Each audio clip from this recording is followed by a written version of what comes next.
Good evening, welcome to big question. గాయపడిన సింహం నుంచి వచ్చే శ్వాస గర్జన కన్నా భయంకరంగా ఉంటుంది. ఈరోజు గుడివాడ సభలో అదే కనిపించింది. ఎంత ఆత్మవిశ్వాసం ఉండాలి, ఎంత గుండె నిబ్బరం ఉండాలి, ఎంత గుండె ధైర్యం ఉండాలి.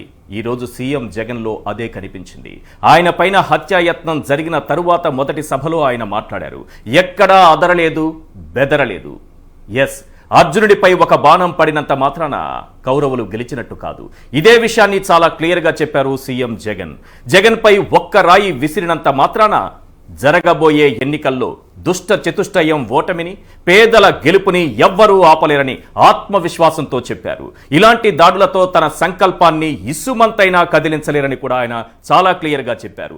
కిరాయి గూండాలుగా మారిన చంద్రబాబు, పవన్ కళ్యాణ్ కుట్రలు చేయడం మాత్రమే కాదు, వారు హేళన కూడా చేస్తున్నారు. ఈ రోజున వీరు చేస్తున్నటువంటి కుట్రలు, మాట్లాడుతున్నటువంటి హేళన పైన ప్రధానంగా 10 ప్రశ్నలు వినిపిస్తున్నాయి. అవేంటో ఒక్కసారి మనం స్క్రీన్ పైన చూద్దాం.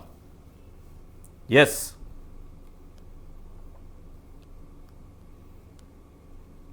క్వశ్చన్ నెంబర్ 1, సీఎం జగన్ పై దాడులు చేయమని రెచ్చగొట్టింది ఈ కిరాయి చంద్రబాబే. క్వశ్చన్ నెంబర్ 2, రాయి తీసుకుని కొట్టి సీఎంను లేకుండా చేయమని రెచ్చగొట్టింది ఈ కిరాయి చంద్రబాబే.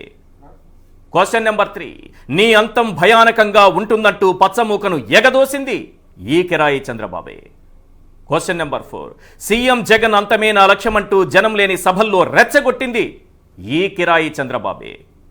క్వశ్చన్ నెంబర్ 5, గాలిలో వచ్చినోడు గాల్లోనే పోతాడని తన కుట్రల్ని తానే బయట పెట్టుకుంది ఈ కిరాయి చంద్రబాబే. క్వశ్చన్ నెంబర్ 6, జగన్పై దాడి జరిగిన మరుసటి రోజే జేబులో రాయి పెట్టుకుని మీటింగులకు వచ్చింది ఈ కిరాయి చంద్రబాబే. క్వశ్చన్ నెంబర్ 7, జగన్ నిన్ను అధఃపాతాళానికి తొక్కేస్తానంటూ తన వెర్రి అభిమానులను రెచ్చగొట్టింది ఈ కిరాయి కళ్యాణే. క్వశ్చన్ నెంబర్ 8, తనపై రాయితో దాడి చేయటానికి వచ్చాడంటూ తన అభిమానినే చావగొట్టించింది ఈ కిరాయి కళ్యాణే. క్వశ్చన్ నెంబర్ 9, పరదాలు దాటుకుని బయటకు రాని హెచ్చరించింది ఈ కిరాయి లోకేష్ నాయుడే. క్వశ్చన్ నెంబర్ 10, సీఎం జగన్ హత్యకు కుట్ర చేసి నేడు తమపై కూడా దాడి జరుగుతోందని వెర్రి వేషాలు వేస్తోంది ఈ కిరాయి మూకలే.